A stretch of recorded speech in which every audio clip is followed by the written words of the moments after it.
Right.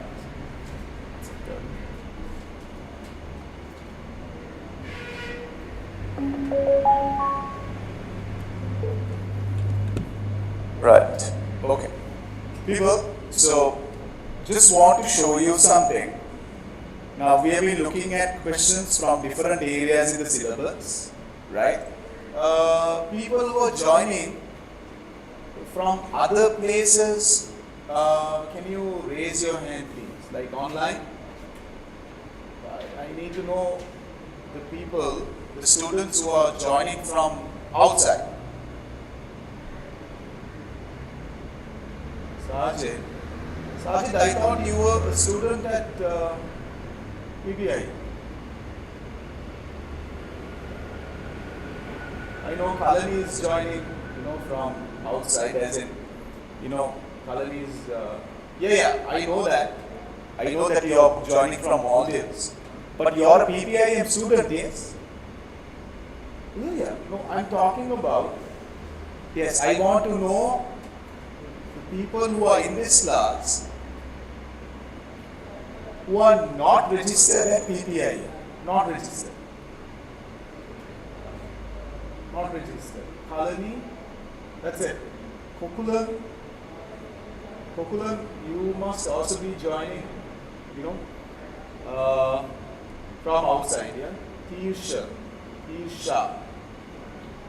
I don't know. People, I am not your PPIM student. Okay. So, Kokula, only register for, right, okay.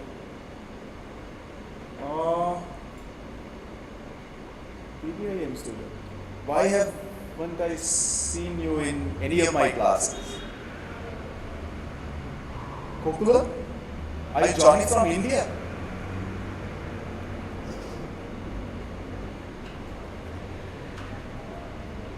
Sri Lanka?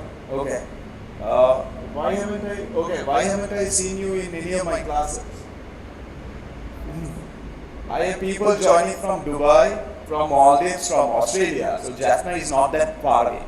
Okay? Why haven't I seen you in class? Are you a student of my class? Or Sharfas? Jaffna is not that far away. Yeah, Jaffna isn't that far away, right? I have people joining from like other continents, right? So no. Kokulan, please answer, are you a student of my class or someone else's batch?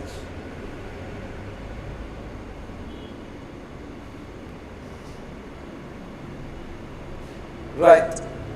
Okay, you send me the answer, right? You reply and I want to get an idea, right? People, okay, let's get down to business. So this is not the latest revision kit, right? This is the last year's revision kit, people.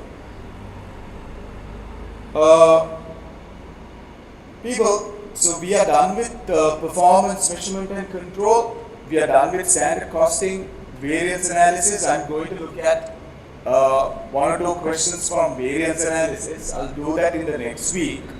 What I want to focus on today is this, people.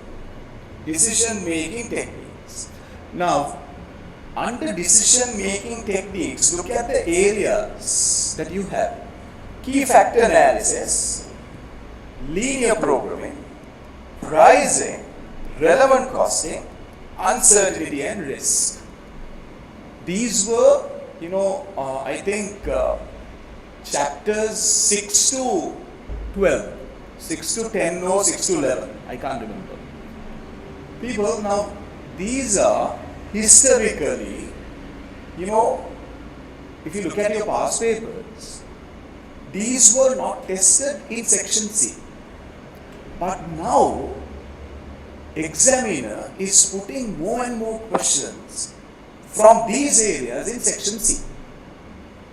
I see a lot of questions coming from relevant costing, right, in section C. I see a lot of questions coming from CVP analysis, linear programming, right? In the recent past, you are looking at so many of these areas tested in section C.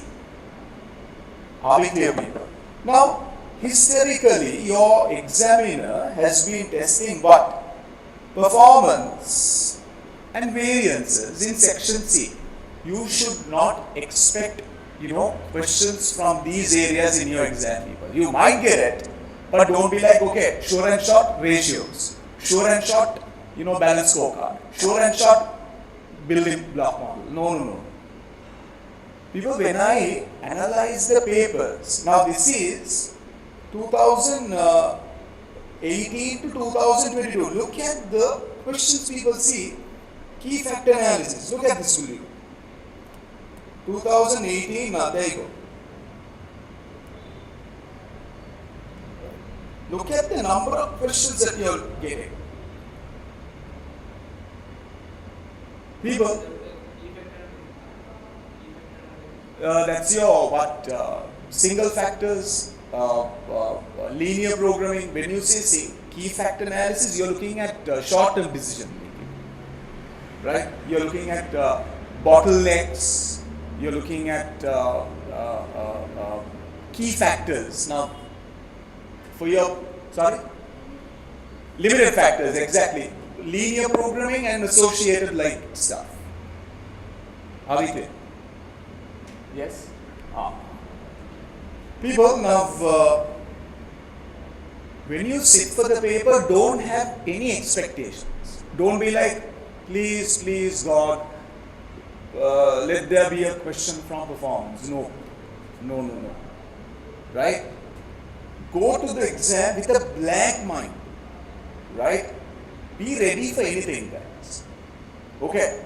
Now, I will show you my analysis. I'll send you my analysis. I'll put it on, I'll put it across the groups. I see a lot of questions from this area, man.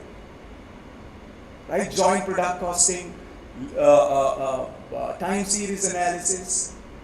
They were tested in MA, but now they're there in PM, section C. Do you get it? So, guys, my advice, don't ignore these small areas. Are we clear? Right. So, we are going to look at 3 questions today. 3 questions related to those areas. 3 difficult questions. When I say difficult, guys, it's not, difficult. It's just, they're very tricky. I told you, relevant costing is the most trickiest area in your syllabus. Right? There are no, methods. You have to remember so many things. Look at the size of this bloody question. Now, this is 2019. Right? So, this is relating to a shutdown decision. In a very recent year, there is another question on shutdown decisions. I've selected this because this is huge. Look at the size of the question. Oh my God. You see something like this, you're gone. You're like, oh my God, what the heck is this? Fail. People, whatever that you see in the exam paper, don't panic. I told you, the bigger the question, the easier it is. Are we clear? Right. Let's do this quick. Look at the requirement, people. Calculate the incremental cash flows for the month of January, 31 days. 31 days. If Belton Park Resort decides to keep open the hotel, number 1, and then number 2, the water park. Right. In each case, state whether it should remain open or should close. People, so we have to find the incremental cash flows for this resort, right? We have to find incremental cash flows if they decide to keep this open. The hotel and the water park. I think we have to show the working separately. Look at the mark allocation, 15. Lot of marks are given for your what calculation. Very less marks are given for the discussion. See, discuss. Right. Okay. Can we do this? Quick. I've shared the handout on the group. Quick. I want you to go through the question, right? Do the working for hotel, do the working for water park separately. There are two things that you need to do, people. You need to find the incremental cash flow for the hotel and for the water park. Are we clear? Right. Quick. Start, people.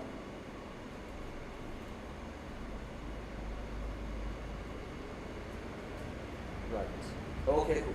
Right. Self-study. Good. Brilliant. Solid. That's good. Yeah. Usually, if you're there in my class, I, try to keep, I try to network with you. I try to, understand whether you're in terms of the syllabus and all that. But if you are a self-studying student, brilliant. Doing things on your own. Solid. Hope everything is fine. Okay? Right.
31 days.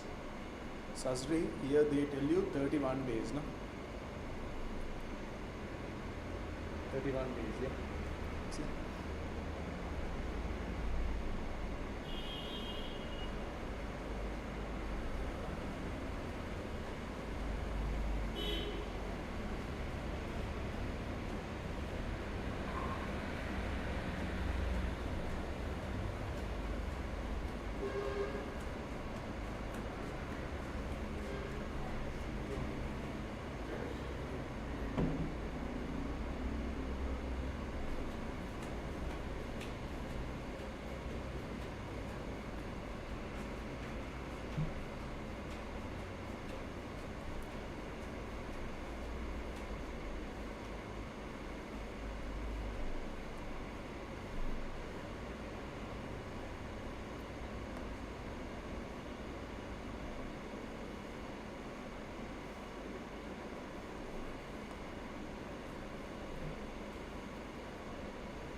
Sorry, Kash.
I say we look at this monstrosity of a question paper, right? Let's go through this. People, I'll be very honest with you, right? This question has a lot of information, right? The chance of you screwing things up is very high. Are we clear? Very, very high. If you get a big ass question like this, people, the examiner will often divide it into like different parts.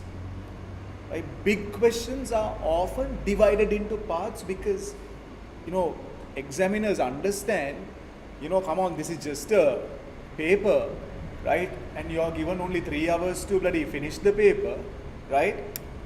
So it's a bit difficult to organize and do everything, mentally during that time period. So in big questions, please remember that it's often divided. That is for your ease. People, here it's divided into two, hotel and water park. Are we clear? Hotel and water park. See, hotel and water park.